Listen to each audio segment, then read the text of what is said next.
Hello, everybody. Hi.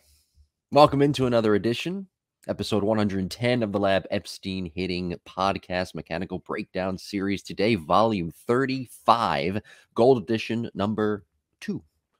Breaking down the swing of legendary hitter, one of the best, if not the best, contact hitter of all time, Tony Gwynn. 35, 34, 35 breakdowns in, Ep, and we're finally getting around to doing Tony Gwynn, which to me is kind of incredible. We've got Mike Piazza coming up down the line as well, Mike Trout, but today we are solely focused on one Tony Gwynn. So be sure to subscribe to the Lab Epstein Hitting Podcast YouTube page. Got to throw that out there because that is the place where you can actually watch us do the breakdown and watch us do the show. I would really appreciate if you did subscribe to the YouTube page and, of course, Apple, Google, Spotify, and leave a review. Now that's out of the way. Let me bring in professional evaluator, successful business owner, former coach, friend, and co-host Jake Epstein. White hat, Jake. It's up there. Yeah, fella. I'm a good guy today. Usually, I'm in here with my alter ego. So, no, good to be here. Excited. I actually did a little more research on Tony Gwynn as well with his swing and looking at a couple different ones and things I didn't know. So, it'll be interesting to kind of break that down based on what we see with today's hitters and all the information that's out there today versus what he did and maybe why his results were the way they were. So speaking of today's hitters, I was going down preparing for this show last night. I was going down the YouTube rabbit hole looking at Tony Gwynn's swing. I had a chance to watch a game in 1998 at Veterans Stadium between the Padres and the Phillies. Mind you, Tony Gwynn was not in the lineup that day. I think he was getting a day off. But I talked about last week what Tony Gwynn would think. I posed the question, what would Tony Gwynn think about today's players? He surely would be disappointed in Fernando Tatis Jr., as everybody is. Nevertheless, with all the flair, the athleticism of today's players, I was watching that game last night from 1998. Paul Bird was on the mound, one of my favorite players of all time, believe it or not. I'll get to that in a second. But he was pitching, and I was looking at guys like Ken Caminetti, and I was looking at Scott Rowland, Rico Brogna, whether they were on PEDs or not. Anybody on the field back in that era, they were very big. They were big guys. Their bone composition, body composition, they were big guys. One of my other favorite players, Paul O'Neill, he was what you would call in scouting a lanky guy, right? Yeah. He was also, though, a pretty big guy with good body composition. And I got to thinking last week, talking about the athleticism and the flair of today's players. Back then, the players were so huge. I got to tell you, I think it's just a cycle of the game that baseball has gone through and is going through now with the supreme athleticism that I think that's kind of what Tony Gwynn and what some ex-players would say about today's game is that this game, baseball, just kind of goes through cycles with how guys look and unfortunately with how guys play, as it were, now in 2022. But I think guys back then looked a lot different than they do now, but they're more athletic than they were, and it's just kind of going through a cycle. Yeah, I mean, I think these guys are such elite athletes. They're huge. Like, I don't think people realize how big everyone really is, except for maybe one or two guys on the field. They're just massive people. They're tight ends. They're athletic. They're shooting forwards. They're big and they're fast and they're strong. And I mean, I go back and I look at Caminetti and I'm like, he's kind of stocky. Yeah. Like I didn't think he wasn't like, I met him multiple times. And the one thing that stood out was the fact that his wrist and his bicep were the same size. Like he just had these massive, like forearms that just kind of went from hand all the way up. Yeah. But he wasn't 6'3". Or 6'2" or 6'1", and yes, they had PEDs, but I feel like guys today. I mean, you look at maybe a Juan Gonzalez, right? Like that was kind of a freak body. That was a steroid body for sure. But you look at Paul O'Neill, Scott Rowland, Rico Brogna. Yeah. Those guys weren't on PEDs, as far as we know. But they were just big guys. But they were just big guys. But they weren't in shape like the big guys are today. Well, I will counter that and say they were in different shape. They were in more bodybuilder type shape than they weren't as massive and weren't as mobile. They're not as no, they were mobile baseball guys, athletes. You know, it would be. So yeah, I think the game's different. I saw a ball Tony Gwynn hit. I was looking at video as well, and he hit this high fly ball to right field that it was 385 in right center where he hit it, and it hit the warning track. And I'm like, that's out of most ballparks today. 385 to right center, like that's in the seats. Right. And it was just such a different game. I was like, God, look how big the outfield is. Like these guys are really running after this ball, and they can't catch up to it. Right. And you hardly ever see balls in the gap that are fly balls that make it to the gap. They're line drives because it's 368 to right center or wherever it is. So I don't know. It was just funny. It was just a different game. It was a bigger ballpark. I don't know. The athletes were different. His mindset was different, when you hear him talk about things, but obviously we'll get into that later. Yeah. Watching that game last night, it reminded me, and I was reminiscing a little bit. Paul Byrd, why is he one of my favorite players of all time? He came up with the Phillies. And so I don't know if it was in his second year, maybe his third year, it was the year after he made the All-Star team. My parents had multiple homes in New Jersey, the Jersey Shore, as it were. I call it the beach because now I live in Tampa Bay. But anyway, one of the homes that they owned at that time, it was next door to the chaplain of Major League Baseball, and he worked directly with the Phillies. His name was Vince Noss. Your father might actually know him, but we'll talk about that some other time. And Vince said, he's telling my dad that Paul Byrd is coming down for the All-Star break. I think it was like Monday, Tuesday, and I don't know, maybe Wednesday. He's going to come down and he's going to go to the beach.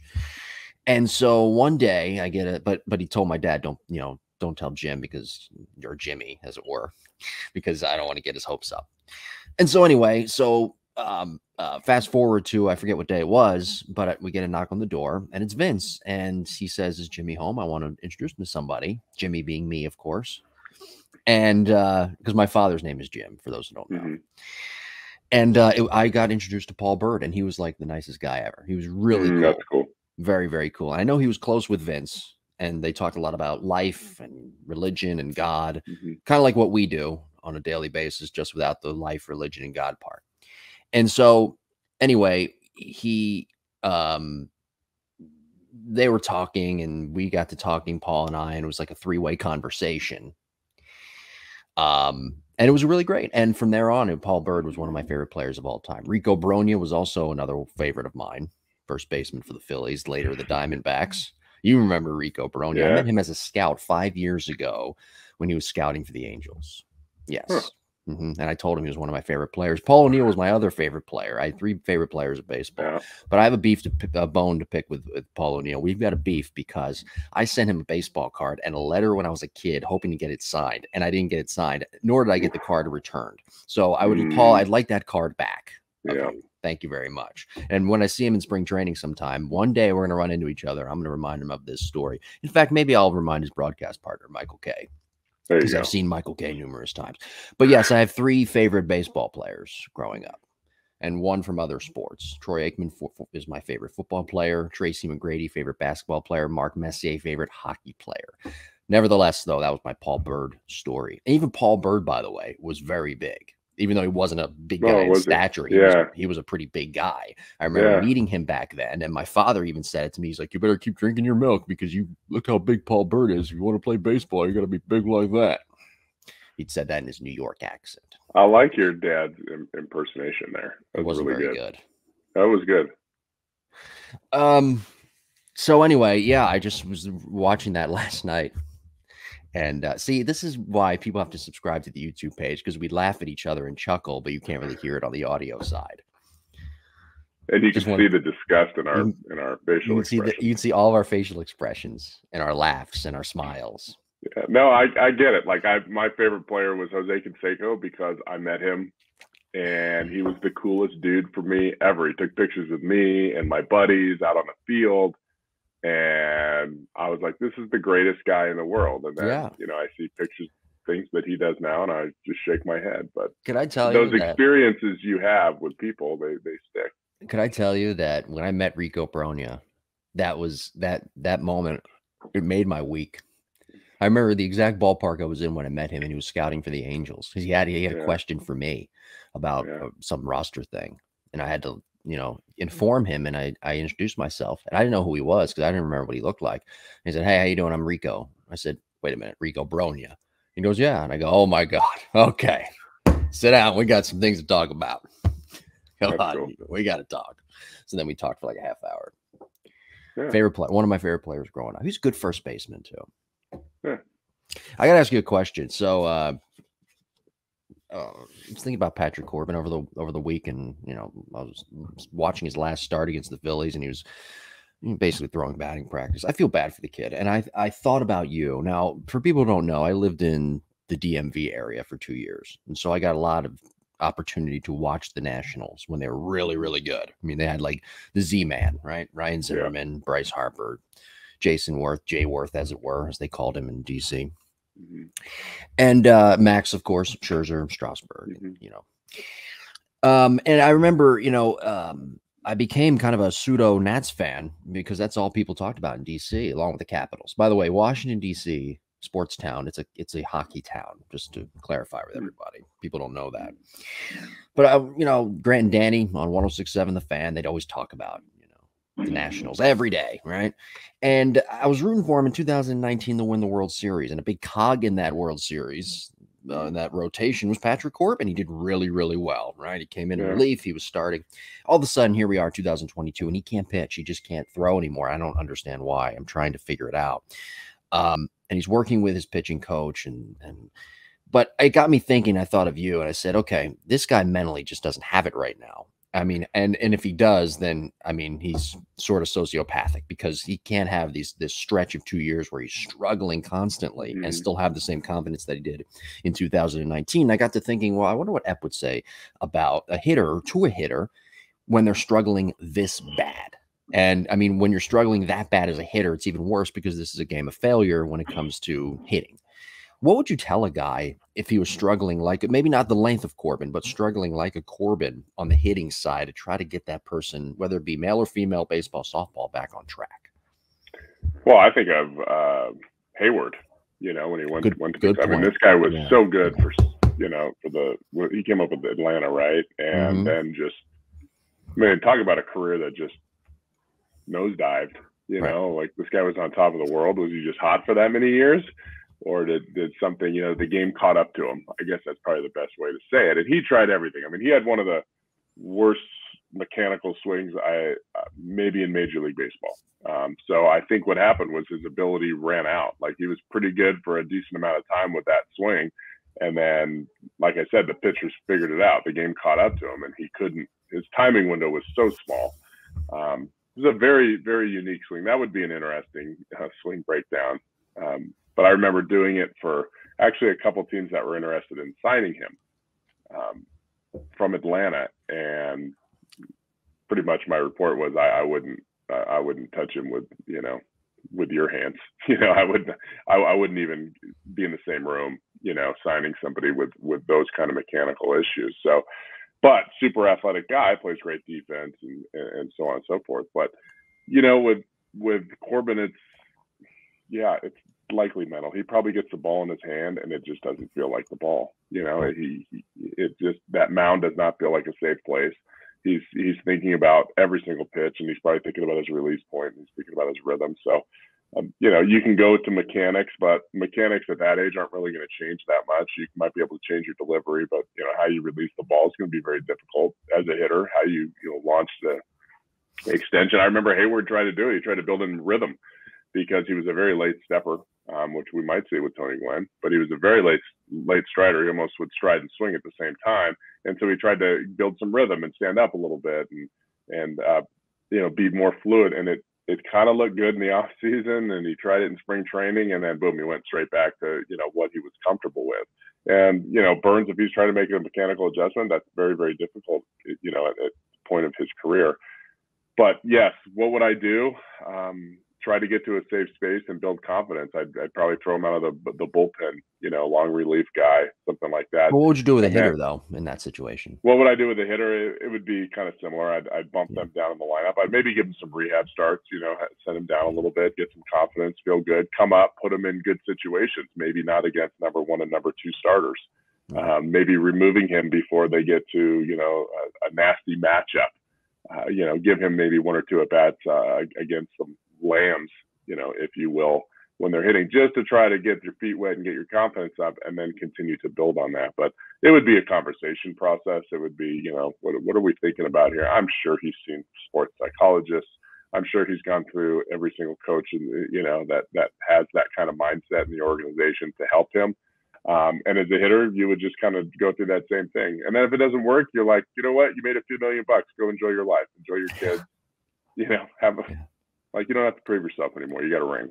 Right. Yeah. And you're a big key to that 2019 rotation. I'm thinking about Hayward, and you brought up a great point there. His mechanics are just terrible. They still are to this day. He's a great leader. Yeah. He's probably going to be a good coach if he chooses to do that, although he's made a lot of money, so maybe not. But he's super athletic. But I'm thinking back to that first at bat he had. Was it against Zambrano at Turner Field against the Cubs? And he hit that home run in his first at bat. I don't remember what pitch it was on. His swing plane was better then than it is now. So what I'm trying to say is that his swing plane has progressively gotten worse as his career has continued to evolve, which to me doesn't make any sense, but it's baseball. It's stupid. Could be his posture or something like that. I mean, he's always been the most level, flat to down swinger. He's always had that. Mm-hmm. But it's a step in a swing. It's a huge wrist roll. His grip is bad. He loses the barrel early, yet he controls it flat. So he's kind of his right wrist is really weird. I don't know. It's just not a fluid move. So it was tough. He's battling. He's going uphill all the time because his mechanics are bad. Then everything else has to be perfect. Your pitch selection has to be perfect. If you're striding late, that makes it tough. Your anticipation has to be perfect. Your plan has to be perfect. And if one of those things goes wrong, in addition to, having a contact window that's, maybe only like 4 or 5 inches, then you're going to struggle. You're going to hit 200. You know what offense is struggling right now? The Yankees, a little bit. Yeah. I'm not saying that the sky is falling, but I was watching the Yankees and the Cardinals last Sunday. In fact, good game. And the Yankees out hit the Cardinals 15-11, ended up losing that game. Now, to me, that is a telltale sign that the offense that day was very inefficient. Now, what is an efficient offense? We've talked about that on this show before. An efficient offense is if you score more runs than you get hits in an inning. The Yankees are doing the opposite. See, I always love when announcers or I hear people say, well, that was a good inning. That was a really good inning there from the Guardians.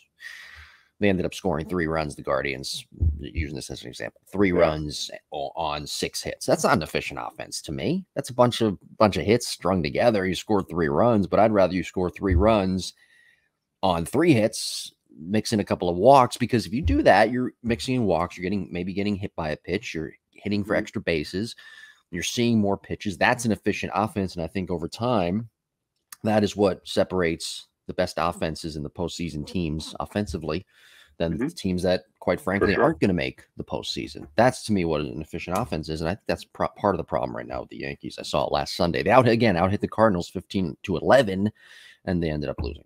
What was the score? Do you remember? I don't remember the score. It was like I don't know, Cardinals. But here's the thing: the Cardinals, I think, won by 4.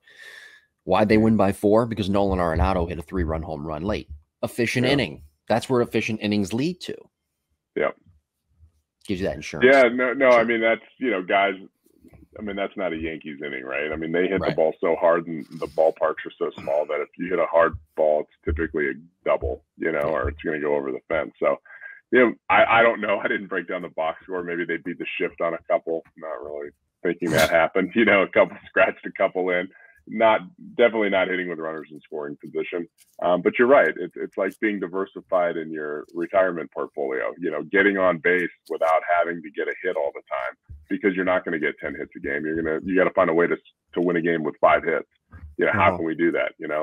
A bloop and a blast, or a walk, or 2 walks and a blast, something like that. That's kind of where the game is right now, because you're not going to get 15 hits in the postseason. Pitching's too good. At least the pitching, once you get down to the last 6 teams.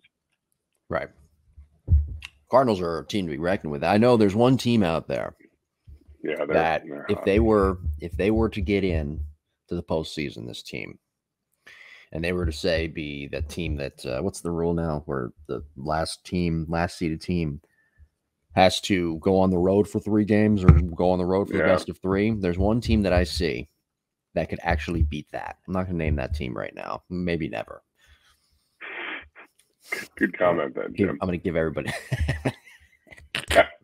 Way to build that one up. Give everybody a cliffhanger for the rest of their life. You're never going to tell them. Maybe I'll reveal it if it actually happens. Okay, there you go. One team that I could see. All right, be sure to subscribe to the show and leave a review. Apple, Google, Spotify.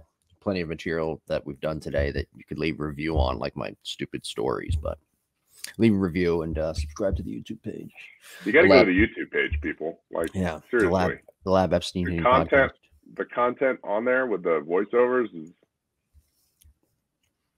worth a lot of money. Put it that way. It is, isn't it? Yeah. It's good stuff. You can learn from it. It's like, free hitting information that actually works. Yeah, and guys, listen, if you don't go to the YouTube page and subscribe, maybe we'll just stop doing it. I had a teacher or a principal in 6th grade, 7th grade. Her name was, I went to Catholic school. Her name was Sister Pat. And how do you remember these things? I have a photographic memory. So. Oh, you do? Okay. I do. She, which is good and bad. I remember all the bad moments of my baseball, career. But that's the same memory that remembers me watching Whose Line Is It Anyway when I was 15 years old. Games. So Sister Pat, she once threatened, and this was in 7th grade. We were all being bad, and she threatened all of us and said, maybe one day I'll just take the keys, lock the door to the school, and throw them away, and that'll be it. You won't have a school to go to. And I told my parents that, and my dad laughed because it's not plausible. You can't really do that. Right. But that's what this reminds me of. That's right. We'll just take it away. We'll just take it away. Take it away. Not really. Also, do me a favor, people, friends, listeners, subscribe to the Softball Strength Academy YouTube page because we have Cassie and I cross functionality. Our video episodes go up there as well. So subscribe to that too. Early plugs, had to get them in. Maybe we'll get to your plug later on there, sir. But let's get into Tony Gwynn here. Episode, what are we on now? What episode are we on? 110. Yeah. Done so many. 110, Mechanical Breakdown Series, Volume 35. Tony Gwynn, a couple of facts here I want to quickly give you. With Tony Gwynn, I found a couple of these pretty interesting. He finished his career with a .302 batting average, hitting with 2 strikes. I knew you'd love that. I could see it in your face. How about this one? He batted .415 against Greg Maddux in his career. That was the best among players with at least 70 plate appearances against Greg Maddux. The most, I like this one too. The most money that he made, salary-wise, $4,300,000 in both 1999 and 2000. So the best hitter of all time made a little over 4.3 million. That's it. So I have a story for you. Oh, I like stories. Please. Yeah, that totally pertains to this. So my dad was, I don't know what year it was, probably around then. He was coaching with the Padres, and he was having lunch. It was in spring training, so it was in Arizona, and they had lunch. And my dad's sitting with, I don't remember who the hitting coach was, if it was Booker or somebody else, but he's sitting at having lunch with him and another couple coaches, and then Gwynn sat down, and there's a newspaper because that's what they had back then. And it talked about Juan Gonzalez making like $7 million a year, something like that. And Gwynn is reading the article, and he gets all pissed off after lunch, and he slams the newspaper down and says, "What a joke. I hit, whatever, 330 every single year, and I make, half of what this guy's making. This is bullshit." And he storms off and goes. And so the pitching coach looks at my dad and says, "Yeah, but Juan Gonzalez drove in 156 runs or whatever the number was, and you drove in 80." So it was like you get paid for production, in this game, and it's true. You do get paid for production, and he was definitely undervalued for what his stats were. Yeah. But even back then in 2000, those RBIs and runs scored were the key, and he was a number 3 hitter. He wasn't fast anymore. He wasn't a leadoff guy. He wasn't stealing bases. and he wasn't driving in runs, and so that's kind of a bad combination to make money. But unbelievable hitter and a really good human being as well. But you have to think though, with Tony Gwynn, he's batting third, and you get the first two guys. You probably have Ken Caminiti batting behind him on most days. Greg Vaughn, yeah, right. Greg Vaughn, right. Who was the leadoff hit? I don't remember who the leadoff hitter was. Steve Finley in '98. Probably. Okay, we'll go with Steve Finley. All right, so let's say he was a guy that had some pop too. So let's say Steve Finley gets on base, right? And then he somehow gets the second, probably by a stolen base because they stole a lot more back then. Okay. Tony Gwynn is up. Now, okay, it's the bottom of the ninth or top of the ninth, whatever.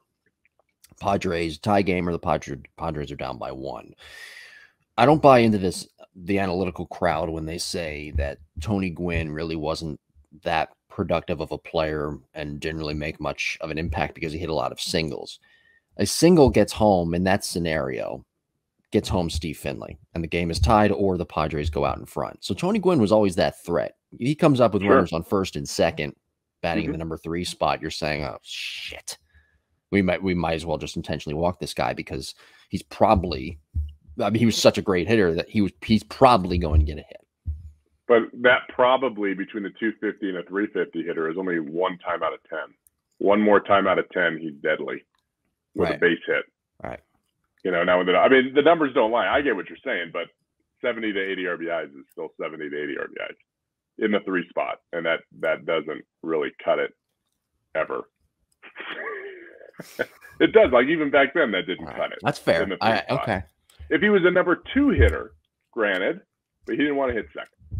But if you were a number 2 hitter, okay, absolutely. Like I'd pay that guy a ton of money to be, a number 2 hitter. Or now number 2 hitter is the best hitter in the lineup. But anyway. No, hold on now. I'm looking it up on the computer right now. On the computer device.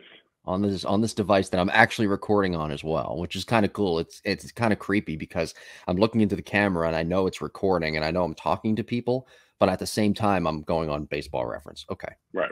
Hold on. So I'm going to prove you analytical crowd and you wrong for a second. Okay. Please do. I don't want to do it, but sometimes dad has to step in. Damn it. All right, you're right. A career high in RBIs, 119 in 1997. That's a lot. I hear you typing over there too, so apparently you're doing some research as well. You're trying to best. I don't want you to pull the rug over our listeners.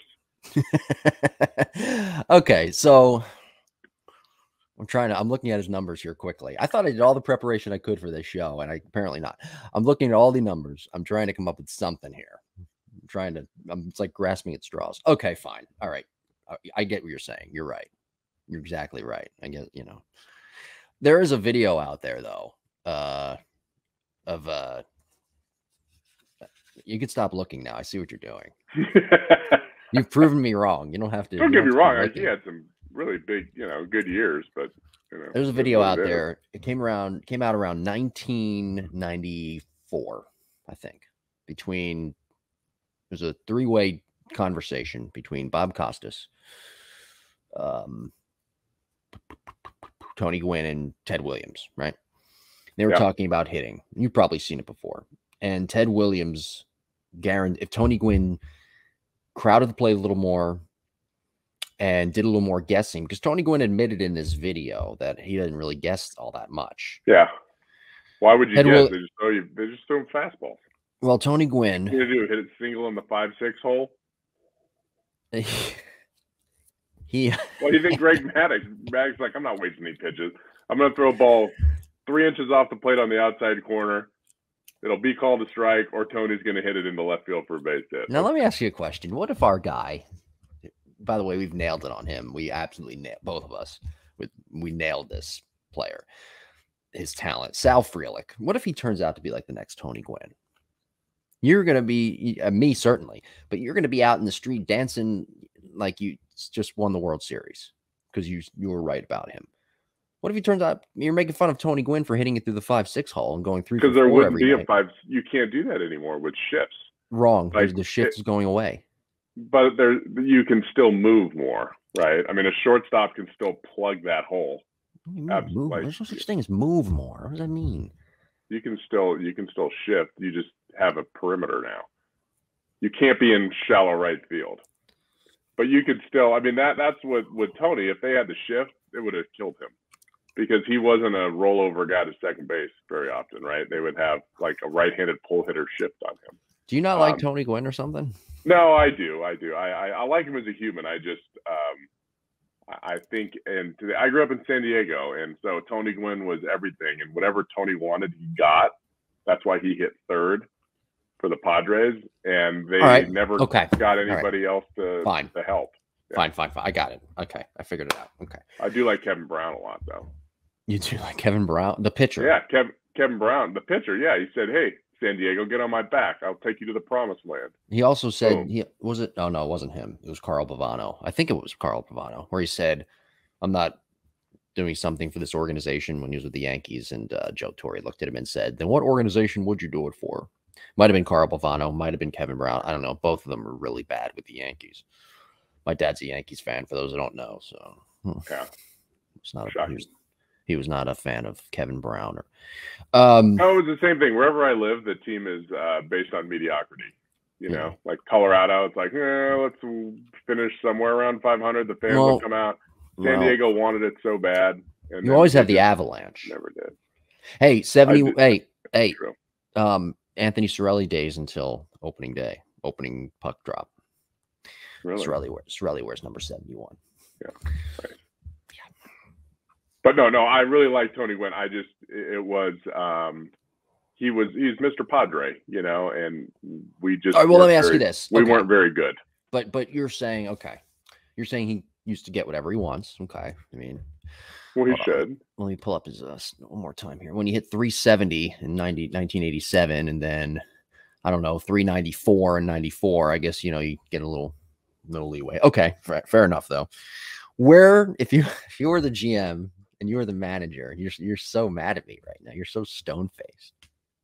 You are not I am on Team Gwynn. So the year he hit 17 home runs and drove in 120 was the year he went to a bigger bat because Ted Williams told him to. All right, fair. What's wrong with taking instruction from Ted Williams? It took him like 15 years. That's why we're here doing this show every week, because that motherfucker. We're here because that motherfucker. Hey man, get out of your element a little bit and drive in some runs. Well, he did. Now Ted Williams predicted that Tony Gwynn would hit more home runs if he used the pointers. Yeah, but he also had 372 with 119 RBIs or whatever. That was his career year. Correct. So what I'm saying, but Ted Williams predicted that. Okay, let me ask you this. I have to ask you this question. I've been teasing it for like 10 minutes. Since you don't want to bat him third, where would you bat him in the lineup? I'd bat him second, or if he wasn't, if he would have kept his body in shape, I would have batted him first. But some people say that if you bat him second, now, okay, was he the best hitter? Let's go back to the 98 Padres when they went to the World Series. Yeah. Was he the best hitter in that lineup every day? No. Who was? I would say Finley may have been. Caminiti. Okay. So then ultimately, because they say now, and Benito Santiago, was he on the team then? I don't know if he was on the team then. He was my favorite catcher. Ultimately, this is where I'm, with the analytical crowd. Mm-hmm. I would have batted the best hitter second. You can't bat Tony Gwynn second if he's not the best hitter, if you don't consider him the best hitter. So no, I would have batted him second, but his ego. But he's not the best hitter on the team. Huh? He's not the best hitter on the team. No, well, that's like your opinion, man. It's not my opinion. You just said Kevin. I would have batted him second. Not every number 2 hitter is the best hitter on the team. Well, not every, but you know what? Most times they should be. It's trending that way, but I haven't bought into that one yet. Why not? I don't know. So wait a second. I can't agree with you on everything. All right. So Tony Gwynn with his mechanics, they were very simple. Yeah. Very simple. What is the one thing about his mechanics that you liked best? Oh, his hand pass. So his hand pass was really good. He was really short to the ball. He was a knob to the ball guy. So if you listen to any of his like teaching stuff, which I would recommend, it's on YouTube or whatever. He's big on knob first, knob first. Well, what is knob first? Knob first means it leads the back elbow. So his short approach position was fantastic. Unfortunately, the video quality back in the 90s was a little blurry, so we won't have great frame rates on the stuff we look at. But his hand path was by far the best. Palm up, palm down. That was his other big thing. Like your top, especially your top hand. Sometimes people's grip is off, but top hand's got to be palm up, and then you have to extend through the zone. So that's what made him the hitter he was. He had the hand path of any great player. If you look at Vlad or whoever you want to look, even Judge, this year's hand path, like super short to the ball, good extension, barrel control. For Tony, it was a mindset. There was no reason he couldn't really hit for more power. He was in solid positions. He was probably a little bit more forward of center, or definitely centered with his balance, with his weight.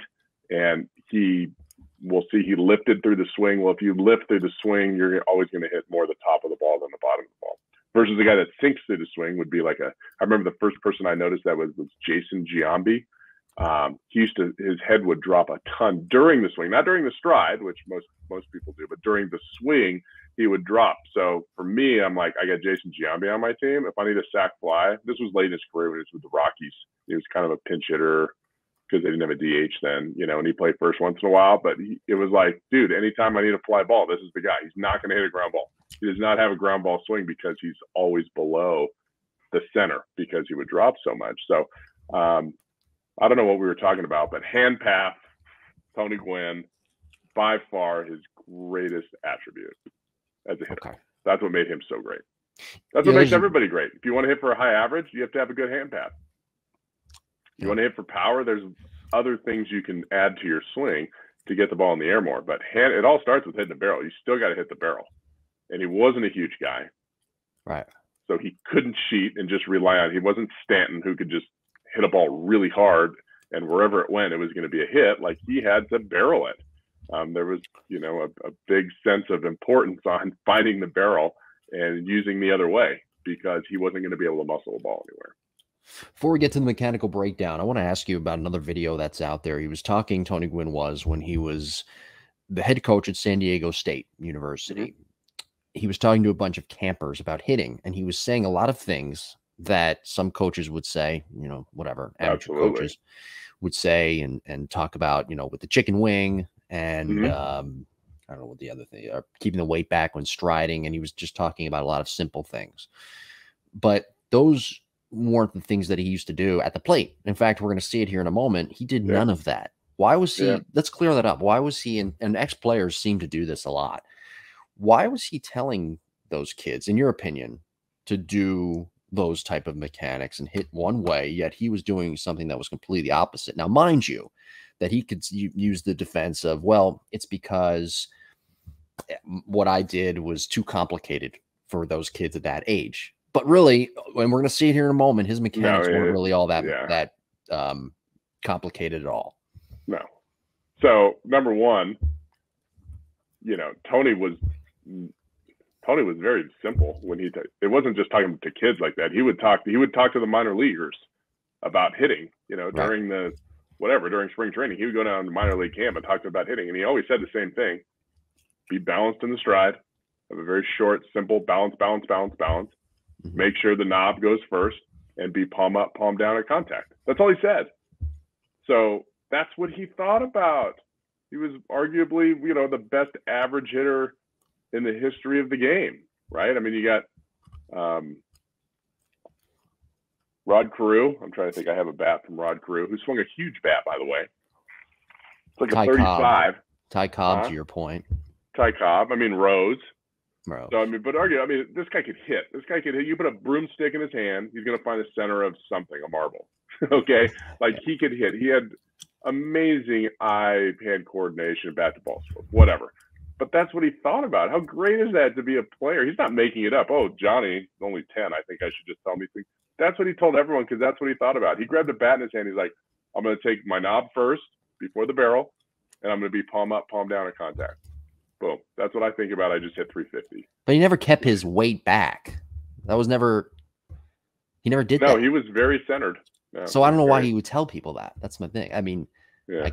But that's where we get into the danger zone of feel versus real. Absolutely. Right. He was saying things and professing things that he felt, but he actually wasn't actually doing. And maybe that's why hitters who played at the major league level, some of the best hitters of all, maybe that's why they're not good coaches. Maybe that's why ex-players don't make good coaches, because they're talking about things that they felt that they think they were doing mechanically that they weren't actually doing. I think we just figured something out today. It's why the name of my dad's first video was, "Do we teach what we really see?" Right. Like, here's what we see. Here's Willie Mays. Here's Ken Griffey. Here's Tony Gwynn was in there. I mean, he had all these big leaguers in there. And why are we teaching players to chop down and squish the bug when this is what they're doing? Like, am I missing something here? Like, video doesn't lie. And it's true. And then, baseball, because kids were chopping down and they were swinging. And then now it's different. I tell players all the time, hey, let's try to do this. Let's get your hands up a little bit and try to finish lower, like essentially swing down. And then I'll ask them, what did that feel like? And they'll be like, I felt like I swung straight down, like I'm chopping a ball off a tee and it would go directly into the mountain. And then I show them on video and they're swinging up like 10 degrees. And they're like, that just isn't what it feels like. Every day I go through that, or vice versa. They're chopping down and I'm telling them to swing up more. So it's find a good coach that knows stuff and knows how to use some kind of technology and figure out exactly what you're doing. What is your top hand really doing? What is your bottom hand really doing? What is your elbow really doing? What is your back foot really doing? Because every single player I see is different, and I focus on different things with each player. And where you can get that good coaching is at EpsteinOnlineHitting.com. That's right. And the Lab BCS. Yeah. That's it. It's funny. I had a player, it was a softball girl, sent in a video the other night, 2 nights ago. What was her name? Oh, Mackenzie.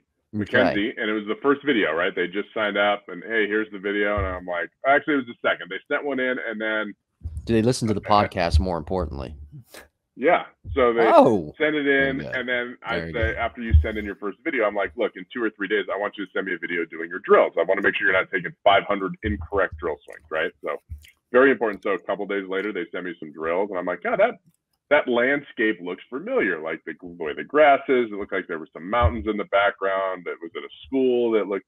Anyway, the girl lives right down the street.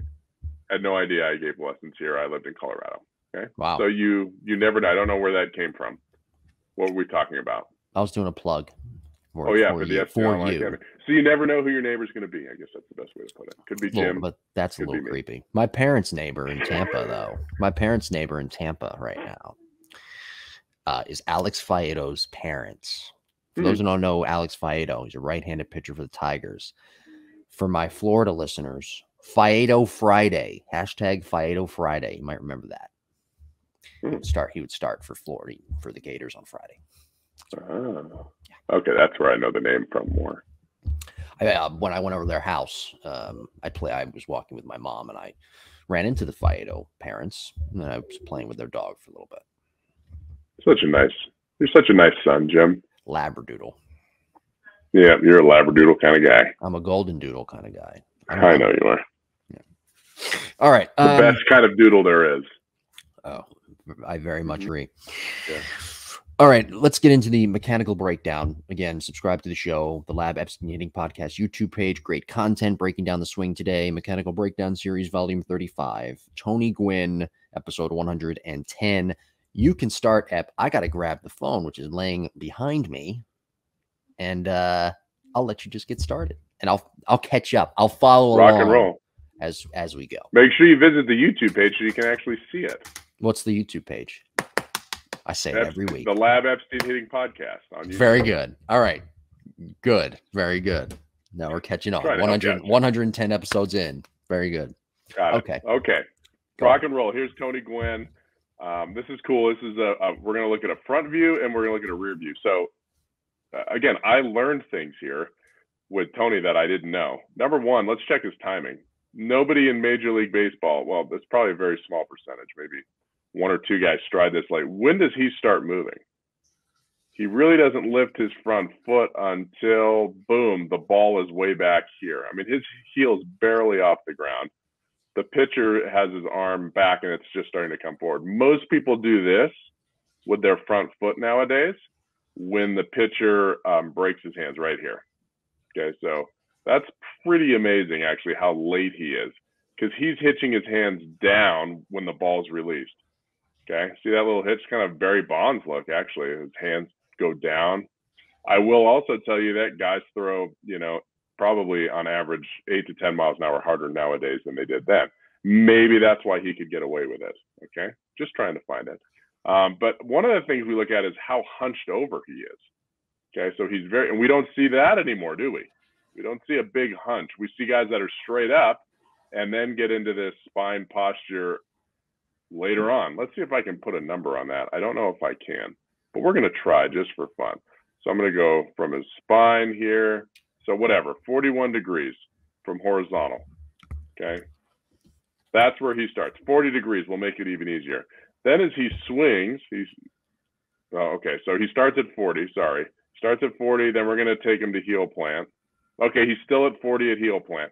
Look how much he's stepped into the plate too. Okay, so I mean, that just tells you where he's going with the ball, right? He wants to go middle away, or he wants to go opposite field. Okay, so he's still at 40. Now, as he comes through the swing, check this out. Because he's hunched so much, and this pitch is a little bit higher, okay, but I'm just going to draw a regular basic line here. Because he's hunched so much, watch how much his head and posture moves. Okay, I mean, this pitch is not high, right? It's right at the thighs. But now, look at his posture. Look at how much his head moved. That first line was the top of his head. What do you think the ball's doing when your head goes up, right? When your head goes up, the ball goes down, you hit the top of it. Just the opposite of somebody that drops their head. So not only does his head go up, I mean, this would absolutely destroy coaches today. You have to keep your spine angle, right? We got to be, this isn't stance. This is launch to contact. We have this much spine angle. Okay, so now, what was it, 40 degrees, I think I said? Now it's 58, a difference of 19 degrees. And what part of the ball does he hit? It's the top of the ball. Okay, why? Because he doesn't have a barrel drop, right? He's got great mechanics. And then he lifts, and then he's going to hit kind of a hard, a hard ground ball or a low line drive to right field. Okay, but that's the biggest thing I see from the front with him. I will also say that his vertical bat angle is excellent. Okay, vertical bat angles in the 20s, perfect, like absolutely perfect. You'd be surprised how many kids and players, and by kids I mean people under my age. So even like maybe 20-year-olds, 25-year-olds, 15-year-olds, whatever you want to say, have a hard time getting, especially left-handed hitters, have a hard time with that number for sure. Okay, so now he's going to continue, and he talks about finishing high. Remember that in his speech? Make sure you finish high. Not really. Okay, it was double down the right field line on the turf, baby. Okay, so I think, is this the same view? Yeah, they're playing in Toronto. That's not Toronto. So this is a different swing. I thought it was the same swing. I was hoping it was the same swing. This is a different swing. Okay, this is a beautiful swing, by the way. Okay, so here's Gwynn again. We can see his very basic load. What did Gwynn talk about? Be balanced in the stride, right? Be balanced, be balanced, be balanced. Knob first, palm up, palm down. So I'm going to draw him. This is launch right here. I'm going to draw the middle of his head. Okay, notice how it's maybe slightly behind his belt, slightly behind center. Most guys today are over their hip flexor. Okay, most guys are back a little bit more. He's definitely back. And then from here, as he launches, let's do the same thing we do with all our other players. Here's the top of his head. No, here's the front of his cap. Okay, so I usually give players about an inch here. They can bleed forward an inch, maybe an inch and a half. And then here's the top of his head. Okay, draw that little 90-degree box in there. I mean, you can tell. Here's the dugout, right? Let's see what his head does. Comes up and out. When that happens, what do we do? We lose our posture. Okay, but his posture is like 2 over when he's striding. I mean, geez, what would have happened if I could have got a hold of Tony Gwynn nowadays? He may have hit 500 with 40 jacks a year. I'll be honest. Like, just throwing that out. No, I'm just kidding. This guy is so talented. But that's a big difference. That's a big head movement as I go through there. Okay, his head goes what? Up and forward. What do most guys today, what does their head do? It goes down and back.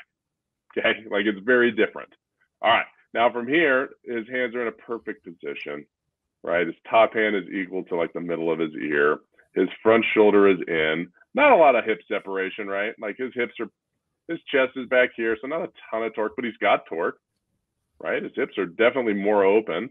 And then as we go here, the next frame, you can see his hips, his shoulders kind of catch up to his hips right there. So now all of a sudden his shoulders are there and his hips are just slightly in front. So he probably was a 15-degree torque guy. So not a ton of power in that move, right? But not a lot of risk either. Okay. Like we have to sacrifice somewhere. But look at his hands, right? I mean, you get to this position. I know it's blurry, but here's the knob. This is the short approach position. Here's the elbow. Where's the bat? Right over the shoulder. Okay. Where's his lead arm? His lead elbow is out in front of his body. I mean, this is just a perfect short approach position. Okay, I don't care. The greatest players in the game are going to get to here. And then the next frame is almost his approach. It's kind of blurry. Look at the knob's equal to his front elbow. The barrel is pretty level. I'm going right in the middle of the blur there. It's maybe slightly above his hands or equal to his hands. So what does that mean? He's not dumping his barrel. He's not going to hit a lot of weak fly balls to the opposite field. And then he releases his bat to contact. Okay. He's probably palm up, palm down. I can't see because it's 1992 or whatever this was. No, this was probably mid-90s. But you can see the blur of his bat. It's definitely going up through the ball. In fact, that's the plane. Is that the plane of the pitch? Do I get? Oh yeah, look at the plane of the pitch. So I'm gonna get wild here if I can figure it out. Oh boy, this is gonna be really tough. I'm gonna change colors. Okay, so yellow is gonna be the plane of the pitch. Here's the plane of the pitch. Okay. Notice his barrel comes down to that line and then stays through it. And then he hits it. I mean, talk about staying on plane. He hits it on, there's the blur here. It's like parallel, but like 1 inch higher. Okay, that was his exit. So, I mean, that's a guy that's on plane. Okay, when does his barrel hit the yellow line? He's definitely swinging down back here. If I do like a little, I have a freehand tool here. Yeah. So if his barrel's definitely kind of coming that way, down, and then he probably doesn't level out till about here, and then it kind of comes up. So, I mean, that's a perfect swing plane. And is he back at contact? Yeah, his spine's back, right? Not a lot. But here's, kind of his back. If I draw a line, whoops, wrong line. If I draw a line kind of parallel to his spine here, parallel to his back, it's back a couple degrees. His back foot is super high. His back knee looks great. His front leg is straight. He's just more upright than most because he came up and out of that crouch. What did, his hero, like he saw himself in Rod Carew. Like that's who made sense to him. You heard it in a couple interviews that he did. That's what Rod Carew did. He had a big crouch, and Tony probably copied it when he was a kid, and then he came out of that crouch. So again, coming back here, crouch, and then up and out of it as he went to swing. Now, what would happen if he just started there? If he started upright, would that allow him to get to the bottom half of the ball a little bit easier? Nobody will know. Okay, so very, very important to really make sure your stance and at least your launch position. When you get to launch, you don't want that head to. That was one thing you preached, right? Make sure you don't move your head. Make sure you don't move your head throughout the swing. And every swing that I saw, except for one that was maybe down and away, his head moved up and forward. Okay, so maybe that's why he liked the pitch outside and down so much, was because he could hunch over, with his upper body a lot more. Because if you think about, if I go back to the front view here, when you keep your spine, that tilted in, typically your vertical bat angle is perpendicular to your spine. So that means his vertical bat angle would be like that. Well, that would be impossible. He would slice everything. So I'm thinking even on outside pitches, he had to come up, right? So if I draw those two lines again, right at contact, now we look at his spine there, and then here's his bat right about here. See how close to perpendicular those are? But before, if we went to at launch, if we were to set that up, if he didn't make an adjustment, right? switching colors again because I can. So here's his initial perpendicular. There's spine, and then I go perpendicular to that. You can see that's where his bat would have been, and that he wouldn't have been successful with that. So, you know, a posture change, I bet would have made a really big difference for him. And one other thing we can learn from Tony Gwynn on a lifelong, which they should have made more of an example out of this, tobacco is really bad for you. Tobacco kills. So those of you kids that are out there think dip's cool and having a chew is really cool. It's not cool, man. It'll ruin your life. Public service announcement over. They're playing in Houston at the Astrodome, by the way. I don't think so. I think so. That's what I thought originally. Yeah. Well, how do you think that originally, right, and then say not think so? That's the old Astros uniform. But that's a left-handed first baseman. Is that Berkman? I don't know. That's Houston, though. I have a funny the orange seats. Yeah, that's an Astros uniform. You're right. The orange seats too. There are orange seats in the Astrodome. No. Yes. Not the second view. That's side a different view. swing. Anyway, I hope we learned a little bit of Tony Gwynn. Mechanical breakdown over. Yeah, it's over. I'm serious about the chew, by the way. Yeah, I have friends I grew up with that chew a lot, and they're battling right now. And it's just, I think I told the story my first day of varsity baseball, my freshman year of high school, and I'm a catcher, and I think I'm pretty cool because the upperclassmen took me in, and I'm having a chew, and I'm spitting on the ground, and the head coach is Tip Lefevre, whose brother was Jim Lefevre. I mean, total baseball guy, right? Yeah. And he's like, "What do you got in your mouth there, buddy?" I was like, "I got a chew, coach." He's like, "Oh, right on, man. That's pretty cool. Let me show you what happens in 30 years or 20 years." And he took out his mouth. He took out his bottom teeth, which were all rotted out. It was all fake. And he opened his mouth, and it was all mesh underneath. It was like mesh and gums. And I never had to chew after that again. Thank you, Tip Lefevre. That's all I have to say. Don't do it. Don't do it. No. See, you and I, look at my teeth. See? Yeah. Plus, the girls don't know. No, the girls don't like it. Women, as you get older, and also girls don't chew either. I haven't run into that, but don't. It's bad for you. As you get older, young fellows listening, women like good teeth. True. They don't like dip stuck in the bottom there. No, they like good teeth. Take it from me. They like good teeth. Jim knows. He's on the dating scene. Jim knows. Jimbo knows. That should be a new segment of the show. Yeah, I like that. Jim knows. All right. Great job as always.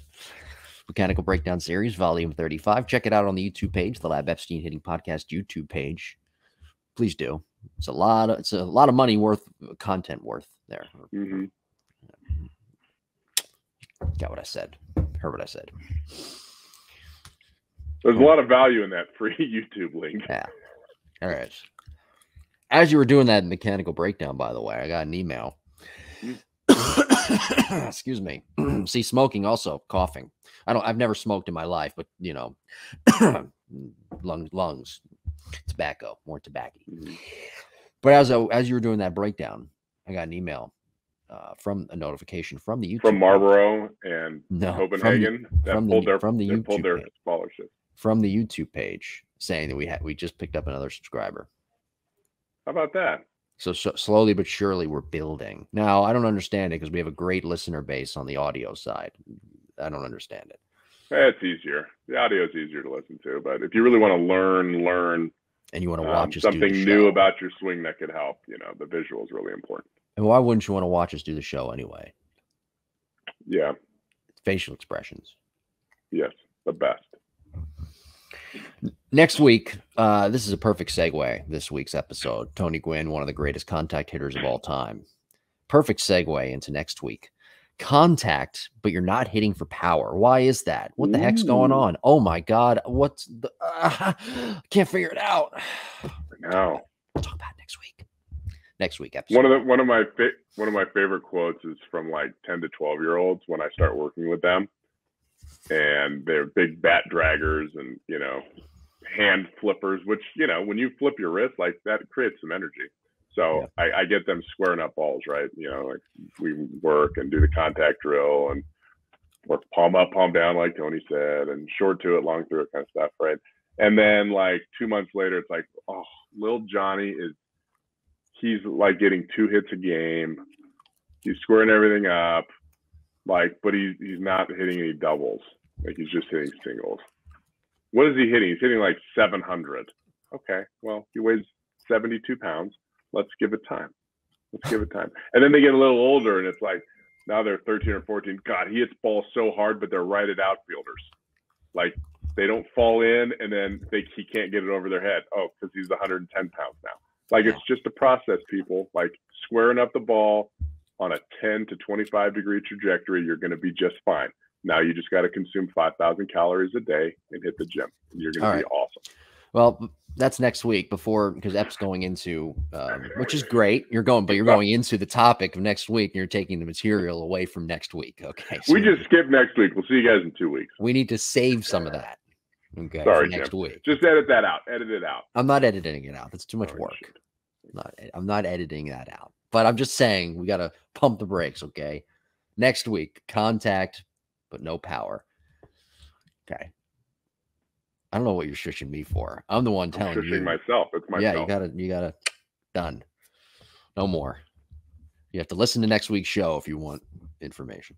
Do you have any? Well, you already kind of did the promos, but you can do it one more time for the lab, Epstein Online Hitting Academy.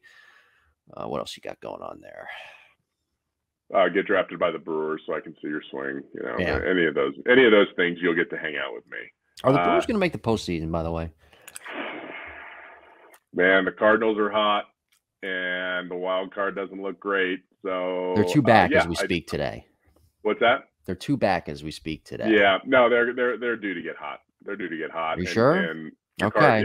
And the Cardinals are gonna. Who are they gonna knock off? Some team can't make it. I'm thinking like they're gonna make a run probably in about 2 weeks. Okay, but who are they gonna knock after off? Labor Day? Who are they gonna knock out of the postseason picture? Cardinals. That's not happening. The Cardinals are very good. That's not happening. Jim, you were asking me for my opinion, and that's what I'm giving you. And I know. I'm just saying that it's just not. It's not I'm asking for a plausible opinion, not your organization's rival. It's gonna happen. That's the only way they get in, really. No. What is their wild card games back? What about the Padres? What about the Phillies? You can't knock one of those 2 teams off. Padres, maybe the Padres. What about the Phillies? Ooh, Phillies are hot too. They are hot, but they've got some tough games coming up. Yeah, they'll pull off. Yeah, maybe. No, they're not worried about wild card. It's all Cardinals. That's your focus. All right, we're an hour in. Let's get out of here. Don't forget to listen to Cross Functionality this Wednesday. Cassie Riley Boscia and I talk about her first part of her senior year at the University of Alabama on the way to a national championship. So subscribe to that Apple, Google, Spotify, Amazon Music, and Softball Strength Academy YouTube page to watch and to listen to Cross Functionality, the show where baseball, softball, and everything in between all intersects. Male, female, baseball, softball players, former, listen to that. Such a good name, too. Ours is lame. Nice job. Look how much better you get in time. I know. Yeah. Cross Functionality. This is the Lab Epstein Hitting Podcast, 111, episode 111. Next week. Thanks for listening. Thanks for watching. Subscribe to the YouTube page, and we'll talk to you next week. Take care.